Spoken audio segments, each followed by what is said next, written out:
kalau di majelis ilmu itu terbuka forum diskusi yang lebar, yang luas.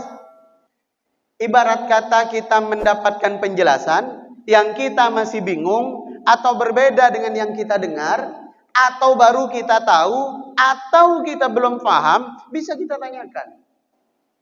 Maka sekali lagi, bukan berarti saya tidak setuju yang ngaji lewat live streaming seperti ini misalnya. Ini manfaat luar biasa, tapi tonton videonya full.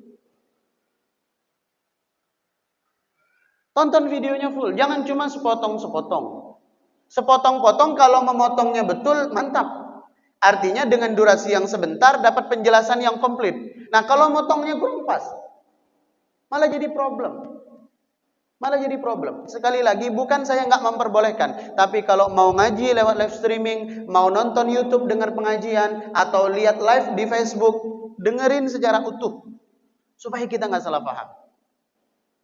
Maka salah satu pentingnya hadir ke majelis ilmu, kalau ada yang masih belum kita pahami, kita bisa berdiskusi, bisa menanyakan kepada guru yang menyampaikan, kepada ustadz-ustadzah yang berceramah, kepada ulama yang menyampaikan ilmunya, bisa kita tanya. Sementara kalau di media sosial nggak bisa. Lebih parahnya lagi, sudahlah kita tidak berilmu, tidak berakhlak pula. Apa maksudnya? Maka pentingnya hadir ke majelis ilmu yang terakhir adalah kita belajar adab di majelis ilmu. Kita belajar akhlak di majelis ilmu. Sekarang banyak orang yang menuntut ilmu di media sosial tapi kehilangan akhlak. Apa? Mudah mencaci maki. Bahkan ustadz yang dia dengar ceramahnya, dia juga yang mencaci maki di komentarnya. Ah, tak betul itu. Ah, jangan dengarkan itu. Wah, sesat itu. Wah, tak sesuai sunnah itu. Ah, menyimpang itu. Segala macam.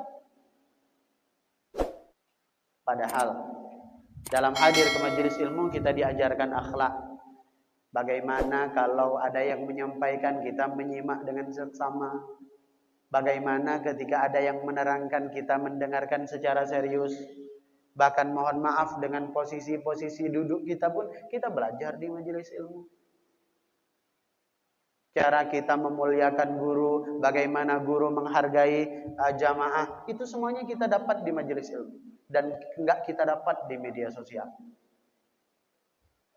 Dan pesan Imam Al-Ghazali, beliau mengatakan begini, saya lebih menghargai orang yang berakhlak dibandingkan orang yang berilmu. Karena kalau hanya sekedar ilmu, iblis jauh lebih berilmu daripada manusia. Maka yang paling darurat di antara kita adalah akhlak. Sudahlah ilmunya enggak seberapa, akhlaknya tak ada.